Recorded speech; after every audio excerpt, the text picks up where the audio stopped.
Hello नमस्कार दोस्तों, मैं सोमपाल अपने चैनल मिस्टर सोमपाल मैथमेटिकल पर आपका स्वागत करता हूं। तो पिछली वीडियो में हम लोगों ने जाना था कि जो आकृतियां होती हैं वो हमारी समरूप कैसे होती हैं। ठीक है, तो अब हम इस नेक्स्ट वीडियो में उसके बाद हमने 6.1 एक्सरसाइज कवर की थी। अब हम 6.2 एक्सरसाइज की तरफ चलते हैं। तो उससे पहले समझते हैं कि उस एक्सरसाइज में है क्या। तो उस एक्सरसाइज में जानने के लिए हमें देखना पड़ेगा कि त्रिभुज की जो हमारी त्रिभुज है, त्रिभुज आकृति, उसके बारे में उसकी समरूपता चेक करने के लिए क्या करना होगा। त्रिभुज की समरूपता, ठीक है, क्या जानना है इसमें वीडियो में, त्रिभुज की समरूपता। तो हम कैसे पहचानेंगे कि ये त्रिभुज हमारा समरूप है या नहीं है। तो सबसे पहली कंडीशन, कोई भी त्रिभुज यदि समरूप है, दो त्रिभुज दे रखे होंगे, उनको समरूप देखने के लिए क्या करना होगा। सबसे पहली कंडीशन, उनके कोई दोनों त्रिभुज के संगत कोण, कैसे, उनके संगत कोण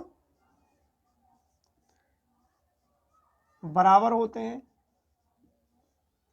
संगत कोण बराबर होते हैं।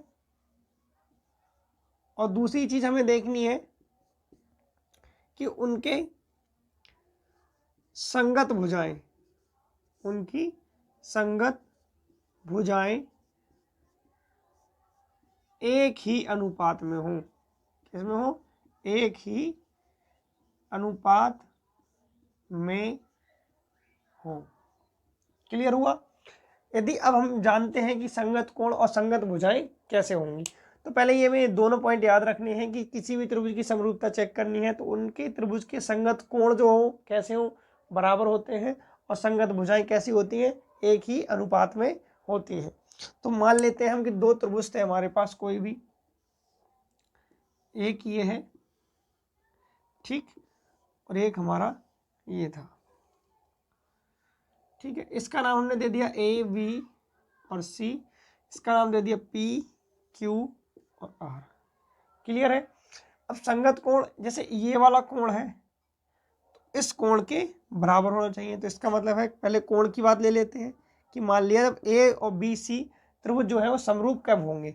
अब समरूप का पहले तो हमें एक सिंबल भी पता होना चाहिए। समरूप जो सिद्ध करने तो दिखाएंगे तो समरूप कैसे होगा। जैसे हमें दे रखा है कि इस त्रिभुज को हमें समरूप दिखाना, तो त्रिभुज ए बी सी समरूप दिखाना है किसके? त्रिभुज पी क्यू आर के। तो ये जो हमने सिंबल बनाया ये, ठीक है, ये किसका सिंबल है? ये समरूप का सिंबल है। किसका है?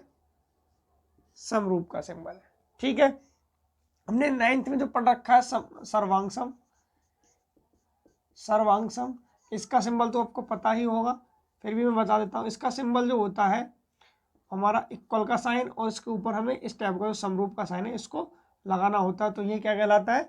सर्वांगसम का सिंबल है ये, ठीक है, यानी कि प्रतीक है। क्लियर। ये समरूप का साइन। तो हमें ये देखना है कि ए बी सी समरूप है किसके? पी क्यू आर के। तो हम इसको समझते हैं कि A B C P Q R के समरूप कैसे है। तो यहाँ से देखते हैं कि बी बराबर है किसके? क्यू के। तो बी बराबर है किसके? क्यू के। ठीक है, ऐसे इसी प्रकार हम देखते हैं कि जो कोण ए है वो किसके बराबर होना चाहिए? पी के।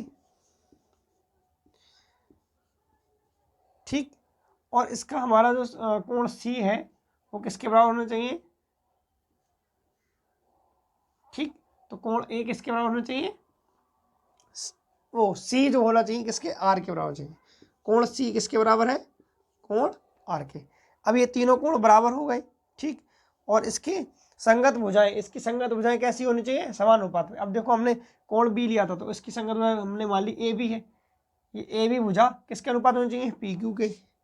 संगत भुजाएं, ये संगत कोण हो गए बराबर, संगत कोण बराबर हो गए, ठीक।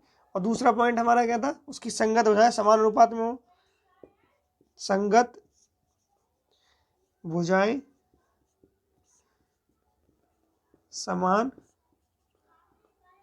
अनुपात में हो, ठीक। तो दूसरा पॉइंट तो ये था। अब जानते हैं इसकी संगत भुजा, जैसे मान लो हमने त्रिभुज ए बी सी पहन लिया, तो ए बी भुजा किसके संग अनुपात में होगी? पी क्यू के। तो होगी ए बी बटे पी क्यू। इसी प्रकार हमारा बी सी भुजा किसकी होगी? क्यू आर के। तो बी सी बटे क्यू आर।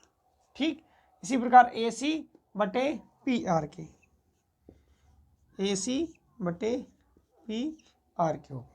ठीक है, तो ये हमारी क्या हो गई, संगत भुजाएं समान अनुपात में हो गई। ठीक है, और ये हमारे क्या हो गए, इनके कोण कैसे, संगत कोण बराबर होते हैं। ठीक, उम्मीद करता हूँ आपको ये समझ में आया होगा। अब हम लोग चलते हैं एक्सरसाइज की तरफ पे। ठीक है, अब हम इसके बाद देखते हैं हम लोग कि ये इतना समझ में आ गया आपको। इसके बाद देखते हैं हमारा जो थेल्स प्रमेय है उसके बारे में जानते हैं।